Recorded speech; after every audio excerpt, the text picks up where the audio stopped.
Hello everybody, Ron Wildman in here on Middle Georgia Spotlight. And our spotlight is shining on the Hutchings College and Career Academy. And we have two special guests here, Steve Neal and we have Elesha Scott. And they're going to tell us all about it. What is the Career College Academy? We're a college and career academy now here in Macon.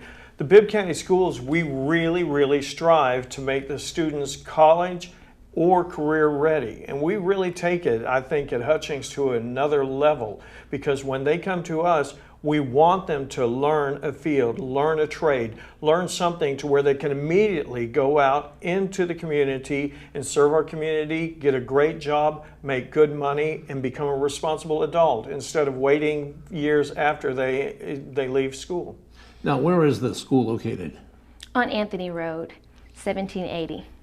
And I've been there, and I guess in truthfulness, I'm one of the advisors. I became an advisor over there. So about 3 or 4 times a year, we come in and listen to the progress being made over there. They have this pathway to a career. Explain it to me. So our goal is to give the students opportunities to make real-world connections.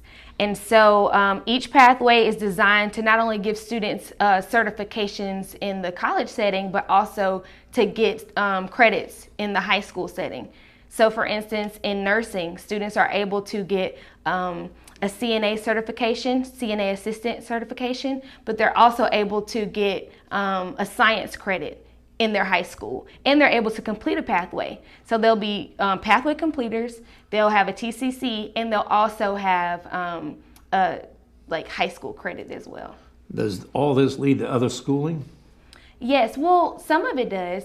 Some students, after they leave, they're able to use their certifications and they can build on those certifications in the technical setting, or they can use it in college, or they can just,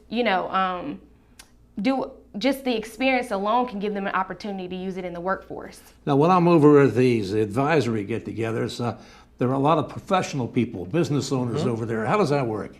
Well, that's why we have the advisory board. We want people from the community to come in and advise us on how to get those students and what they really need to know. So for instance, with our culinary program, which is a great culinary program, one of the best in the state, we bring people in from restaurants, and a lot of those are looking for employees. And our culinary program trains these students to work in these restaurants, and we have so many of our former students working in the restaurants. My pathway, the banking pathway, they're getting 5 college credits that they can take to Central Georgia Tech and finish an associate's degree. And also they take an accounting course. So if they're interested in majoring in business in college, they can see what accounting's all about, because they're going to have to take those courses in college. And so it prepares them for life. And all of our business partners, they're there to help us. They're there to make sure we're teaching them the right things they need to do to be ready for the community when they're done. You've got quite a staff over there. I understand Bibb County's Teacher of the Year is at Hutchings this year. We're so proud of Mark Robinson. Yes. He's great. What makes him so great? I think it's his commitment to students. He's aware of what students need in order to be successful, not only in the culinary field, but just work ethic-wise and also employability skills. But he also, he gives his best. He's a model teacher. The best teachers are model teachers. Also, let me tell you, that's a professional thing. But personally, he goes to restaurants at night where his students have gotten jobs to check up on them, how they're doing. He's had students come to him, Mr. Robinson, or Chef Robinson, they call him Chef, I don't have the money for this. He'll pay for them to do things. There's so many more personable things that he does, that he goes beyond what a teacher does. And I've got to be honest with you, in Bibb County, so many teachers do that, but he exemplifies it. He is a great guy, and we really, he's part of our family. Elesha, you're a recruiter for Hutchings? Yes, I am. Who do you recruit, or how do you go about this? So we have students from all 6 high schools, Central, Howard, Northeast, Rutland, Southwest, West Side, but we also have students from Monroe County and the Georgia Academy for the Blind. And so how that works is we take students who are interested in the pathways and who can fit our courses in their schedule, because they have to have 3 open class periods in order to come to Hutchings, but they also have to meet some of the requirements. But those requirements are not, too high. It gives students with different experiences and with different, values in the academic setting a chance to actually use their skills. So I just recruit students who are interested, and I connect them to a pathway that interests them. Are they still members of their high school, like Central or Northeast? Mm-hmm. So they do not have to attend Hutchings full day.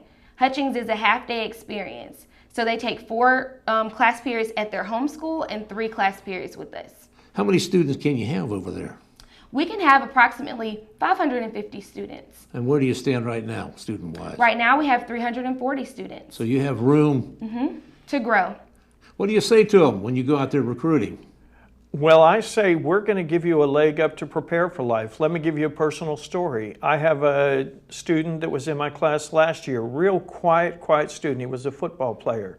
And he came in, it took 2-3 weeks for me to get him to even talk.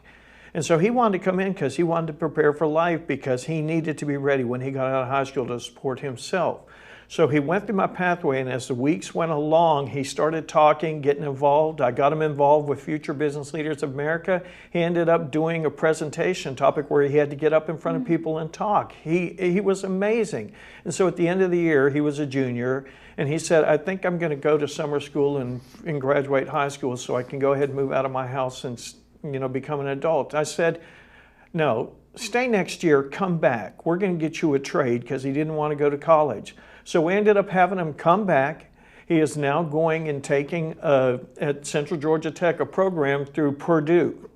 And he's learning to work on the machinery, the process machinery they do. And through this program, at the end of the year, he's guaranteed an interview to get a job starting at $20 an hour. And he said to me in the 3rd week, this is the greatest thing I've ever done. He would never have done that if he didn't come to Hutchings. I'm sure there are a lot of other stories similar to that, because your partnership with the business community is really great, isn't it? Yes. So we have a lot of community partners who work with our CEO to provide students with opportunities, not just while they're in high school, but after high school is over. And just in general, I think that Hutchings does a great job of getting students to tap into their gifts and seeing, what talents do I have and how can I use them to make a difference. But not only just that, it doesn't stop there. They give them opportunities to actually meet and connect and network with people who can get them to where they're trying to go, and connect them to opportunities like in the actual workforce that they can use when they leave high school. What did you do prior to your job over at Hutchings? So I was a math teacher. Oh my goodness. And then I taught teachers. So I worked with new teachers. And I was a content lead for geometry. I know this is getting off the subject a little bit, but what are new teachers like these days? Brave. Yes. It really takes a special person. You're not doing it for the money. You've got to like being with these kids, but you also understand you're a substitute parent. Well, I shouldn't say substitute parent. You're an additional parent, and give them help, guidance, and everything. It takes a special person to be a teacher nowadays. And it's a 24/7 job. You don't leave it. Like, you take everything with you home, and then you come back and you do the best you can. I think the best teachers are students of their students.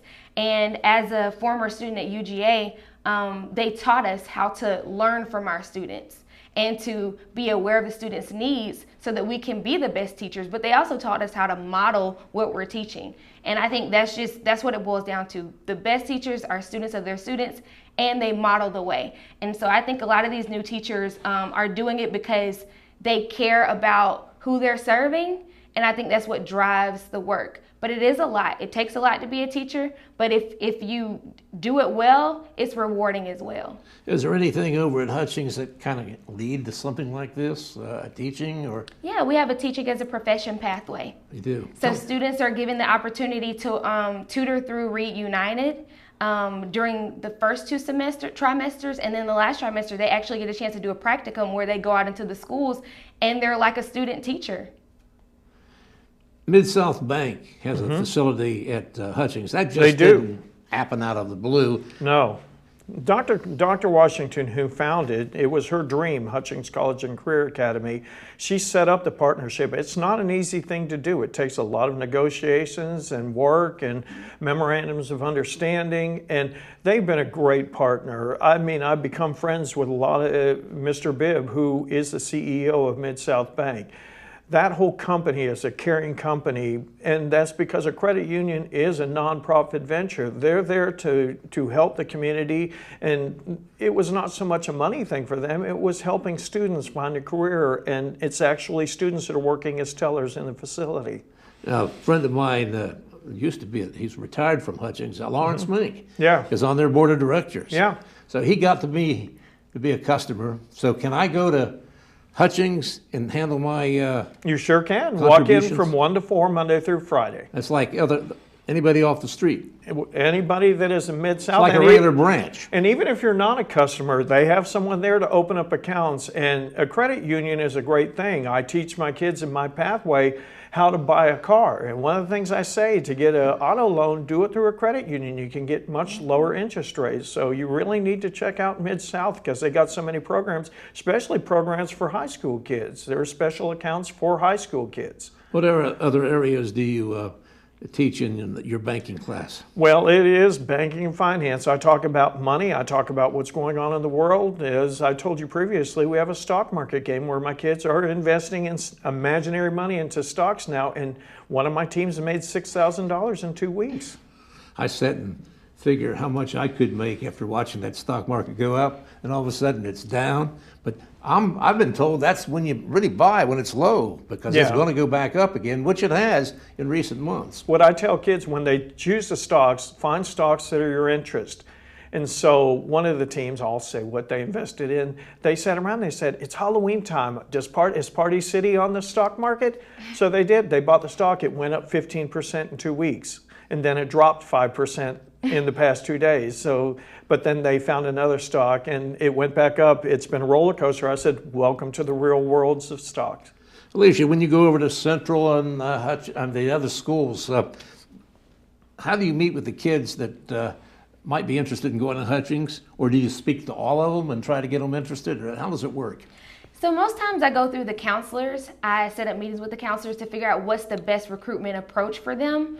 Currently we're working also on our student ambassador program. And so it's a leadership program for our students at Hutchings, but we all know that they come from our high schools. So they'll also be a part of recruiting students as well. But we set up, like for instance, we'll have a session where all students are able to come and then say whether they're interested. We'll be doing lessons through advisement so students can say if they're interested. And we'll also give them a chance to tour our building and experience a classroom setting this year. Also, one of our best recruiting tools are our students. We have students that come back second, third years. They do 3 years at Hutchings. For instance, our CNA program, the students have a chance to come back the next year, do our EMT program, and they can leave high school with a job being an EMT. They're recruited before they even leave high school. They have a contract to be an EMT. Our culinary students, we have second-year students coming back, and we need them because now our culinary program does such a tremendous catering business that we need the students. And also, we're open up on Fridays. Our cafes open up from 12 o'clock on Fridays. They serve a 4-course, top-shelf, 5-star meal, $10. And we're booked up every Friday. Just students or for the public? For the public. For the public to come in. The students are the waiters, the students cook the food, and the chefs, they just stand by and monitor everything, but the kids do all the work. And you pretty much see that in every pathway. Every pathway is connected to the community somehow. So like for the nursing students, they get a chance to do clinicals in actual nursing homes. The students who are in teaching, they actually go to our elementary schools and help out teachers in our community. And so it's almost like a cycle. They give us students to work with. Our homeschool high schools have students come to Hutchings to learn, and they give those things right back to our community. And it just goes from there. We're in a building boom right now all across the country. You have building and trades. We have a construction program and we do have internships. And let me tell you, I used to years and years ago work for the city of Macon in the inspection and fees where they issued building permits. And right now, there's a tremendous shortage of trades, electrical, plumbing. My best friend is a plumber. He could not get employees. It's a tough business and you can make incredible money. So like I said, our construction kids, they go in, and one of our students from last year, he's got a job. He's making furniture in Macon with a company. So they learn, we really push them into the world. If you want a job and you want to make money, we can provide it for you. I'm a homeowner. It's an older home. Plumbers, electricians, they're always in demand. And they're not easy to find these days. Even though there are a lot of companies out there, it's hard to get somebody over when you need them. And that's the gap. It is, and once again, this is what we push in our pathways. We talk about what's happening in the future, what careers are in demand, what careers are going to be affected by artificial intelligence taking over jobs. You know, these jobs, if you do this, this job is safe. Construction's always going to be safe. They're always going to need good construction. A robot can probably cook a meal, but will they do it with the same refinement that a person will be doing? We'll always need nurses. Teachers will always be in demand, and that's how they chose the pathways. It is what the community demands and what the need is in our community. Elesha, do young people really know what they want to do at that age? I think that some do and some don't. But I think that's why where we are is powerful. That's why Hutchings is so powerful, because students get a chance to say, well, I like this pathway or I don't like this pathway. But I do know that these are the skills that I'm able to offer and this is what I'm interested in. So they could come another year and take a different pathway. Depending on when they come, you can come 10th grade, 11th grade, and 12th grade. So if a 10th grader says, oh, I didn't like teaching, I'd rather do banking, then they can come back the next year and complete a banking pathway. So the opportunities are endless, but that's what we want. We want students to get a chance to say, this is for me or this is not for me. But at the end of the day, also reflect on what do I have to offer and what type of opportunity do I need in order to actually use what I'm given.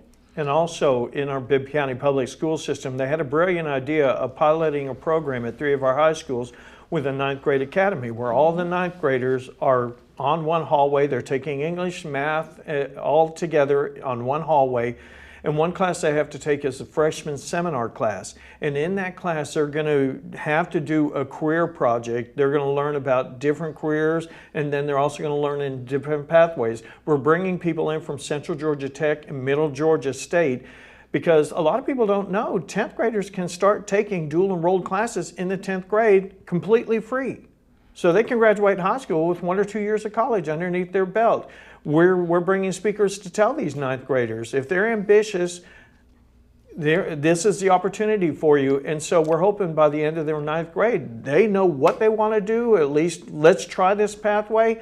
And if they don't like that, they can try it the next year, but they'll have an idea, because right now they don't. And we're figuring these 9th grade academies will give them a leg up to figure out what they want to do. And like Mr. Neal said, we also have academic pathways as well. So we have English and math. And so students, when they leave, they not only get English and math credit at high school, but they also get the college credit. They have psychology and other options as well. I have a grandson who was able to graduate this less than a year ago, last December, which gave him a 6-month lead over most of the others in his graduating class, and a 6-month head start on getting a great job, which he did. And not to mention how the parents were happy they didn't have to pay for 6 months of school because he got out early. And like I keep telling these kids, it's free college. You don't realize it, but your parents realize this. They want you to get that free college while you can. But we didn't have that. No, I don't remember it. I didn't have it. I had to work for every penny I put in college. When did you realize you wanted to be a teacher? I graduated a long time ago, and I went to college to be a teacher, but I was one of these people at the age of 18. I just wanted to get out in the world. I'd never really traveled outside the state of Georgia, and by a weird set of circumstances, I ended up working on cruise ships. I was a cruise director up till 1996. I saw the world. I'd done it all. And then I came back, and I fell into teaching, and I I'm glad I did, because I really felt that's what I needed to be doing my whole entire life. Cruise ship. Yeah. That's not easy work. It sounds like fun. You work 24 hours a day, 7 days a week for 4 or 5 months at a time. You come back and dock and take off again, don't you? Yeah, but you get to see the world. You sure do. How did you get into it? So I play piano and I work with choirs. And so ever since I was 13, I worked for churches and I would work with choirs, and I would also tutor in my mom's tutoring business, and I would tutor math. And math was just always my favorite subject. But when I graduated, I said, well, I want to be a chemical engineer because I love chemistry and I love math. Oh my goodness. And so I went I went my freshman year to Tuskegee. I loved it. It was phenomenal. But I decided that I would prefer to have the Hope Scholarship because it was out of state. And so when I got back, I applied to UGA, but they did not have the chemical engineering program. So I said, well, I like math and I know I'm good at math and I used to tutor math, so why not be a math teacher? And it was the best thing that could have ever happened to me. My professors were phenomenal. They literally taught me how to be a problem solver, a critical thinker, and analyze things. And I think that I use that every day. So no, some people don't really like math, but those skills are transferable. And so I went into the math classroom. Like I wanted to teach middle school math initially, but I got my first job at Central. I graduated from Central, and so I got a chance to go back to Central and teach math. And it was the best experience ever because I got a chance to instill a love for math into my students. I think a lot of people don't like math because they don't get a chance to learn how they can access it, and they don't understand what venue or the way that they learn. And so I really took my students' learning into consideration, and I just went from there. We just built their understanding from there. And so I am passionate about teaching students things that they don't believe that they can do. Over the years, I've known some nurses, and they're under obligation to get some math involved. Frightened to death they are. Didn't do well in it at all, but they found the right people. What's the secret to math, or somebody like me? I think it starts with the foundational skills. Everything goes back to adding, subtracting, multiplying, and dividing. It really does. And I think every time I can make that connection back with students, or take something that they know and they're confident in and connect it to another math concept, it made a difference. And so I think that if you can just get out of your head that I'm not a math person, because if you already go in with the belief that you can't do something, it makes it harder. So the first thing I do is change students' beliefs. So I'm just committed to teaching them that nothing is impossible for you.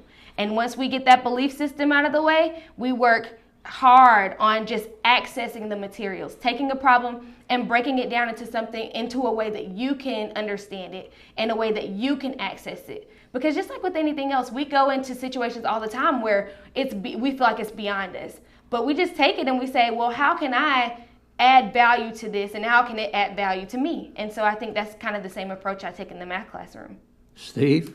Well, don't go by me, because I took one math and I failed it the first time in high school. And what was strange, when I went to college and I had to take math, I found out I was pretty much a math genius and didn't know it. And that's how I got into computers. They started getting me into computers before I went on cruise ships. And I guess it was just the teacher I had just didn't interest me. And so math came easy to me once I got into college. But speaking of which, in math skills, one of the first things I do when the students come into my class is I bring up things on the board. You work at Burger King, you're the cashier. Your cash register went out, they got an order, it was $7.31, they gave you a 10. How much are you gonna give them back? Students can't do it, they can't tell you. And also I bring up pictures of 4 ones, $5 bills, some quarters, dimes, pennies. Don't use a calculator, count it, tell me how much it is. They struggle. By the end of the year they can do it, but they can't do it when they start the program. That was a basic of life, counting out money when we were years ago, when we didn't have these calculators or computers. My first job was at Crystal. When I was 16, I had a wonderful home, but I came from a home with 6 kids, 1 year apart, real poor family. And at the age of 16, my mother said, go up the road. I got a job at Crystal, and they put me on the cash register because the cash register didn't tell you how much change. And I was the only one that could work the cash register at Crystal and give the correct change back. I was in the 3rd grade and had a paper route and counting money out. Yeah. Back then it was a lot less than it is now for a newspaper, but still you had to make those collections and pay your bill, and it's like being in a little business. Yeah. And it's the great experience indeed. You taught teachers over the years. What do you look for in these young teachers? I always go back to the same thing, like, who are you? Why are you here? What's your purpose? What gifts do you have? And how can you use those to make a difference? And so regardless of what you teach, it all starts back with that. And then who are you teaching? But I feel like sometimes teachers don't know their approach, so that's why it makes it, kind of hard for them. But if you can take who you're teaching and what they have to offer and who they are and what they need, and you can connect it with who you are and what you have to offer, then I think it makes a better experience. So over time, I've just sat down with teachers and looked at what they have to teach and who they have to teach, and then looked at what their style is and what they have to offer, and just bridged the gap. I'm really good at bridging the gap. And so, maybe it comes from my math background. I'm just good at looking at patterns, making sense of problems, and persevering in solving them, and making connections. And so I try to teach teachers that same skill, because when you get in front of those students, you have to pull from your toolbox, and you already have most of what you need. You just have to realize what's necessary for the situation that you're in at the time. So I take a lot of time to make sure that they have enough tools in their toolbox to use depending on what situation they find themselves in. You're talking about mostly high school teachers, or what about very early elementary school teachers? All teachers. The same? Mm-hmm. Because outside of this, my mom and I work with not just educators in the academic setting, but also church educators. And so one of the things that we're finding is just in general, teachers, they want to teach the content to students, but sometimes there's a disconnect between what the students need and who they are, and like I said, what their interests are. But if you can tap into their interests and connect them to the material, it makes a difference. Steve, we basically have teacher shortages right now. You do. How do we increase that amount of teachers that come into the business? Find people that are caring, because you never know what you go up against. I want to add what she said. One time I was in a class and they brought two children in that couldn't speak a word of English. They just came from Central America, and no teacher wanted to deal with them. And can you deal with, okay. I ended up putting one on one computer, other on the other computer, brought up Google Translate. I would type it in English, it would translate it to Spanish, and then they would type it from Spanish to English and gave me their answer. And we did that for the whole entire school year. But I think when you empower teachers, it makes a difference. I taught ESOL, which is for English language learners, and I think that it's important that teachers are encouraged and empowered so that they can have those same, they can pull from a pool of inspiration to inspire their students. If young people or their parents are interested in more information about Hutchings, what do they need to do? They should contact me. My name is Elesha Scott. My email address is elesha.scott@bcsdk12.net. Well, that's a math. Well, they can come to Hutchings, 1780 Yep. Anthony Road. Come up, because we're welcome to anybody, even if they just want to tour the school. Tell me about that lunchtime again. It's 12 o'clock Friday. If they want to look at the menus, compassrosecafe.com, and they have the menu. Matter of fact, this week we have to open up on Thursday because a lot of our students from Monroe County, they have on Friday the fall break. So tomorrow it's an Italian feast, tiramisu. They're going to have a whole Italian menu, 4 courses, $10. And you have to sign up quick. Because sold out. it fills up quickly. Mm-hmm. Okay. And we need more students at Hutchings now, too. Yes. Please come. Well, I appreciate you for being here, and I've enjoyed my relationship over there. I'm involved with the audio-visual with Joe Finkelstein. Yeah. Great Yes. program. And it's a wonderful program. He has all the equipment. He has more equipment than our local TV stations do. Shh, don't So, tell me. It's great. Thank you for being with us, and thank you for joining us again here on Middle Georgia Spotlight. For former Mayor Jack Ellis, I'm Ron Wildman, WMUB TV.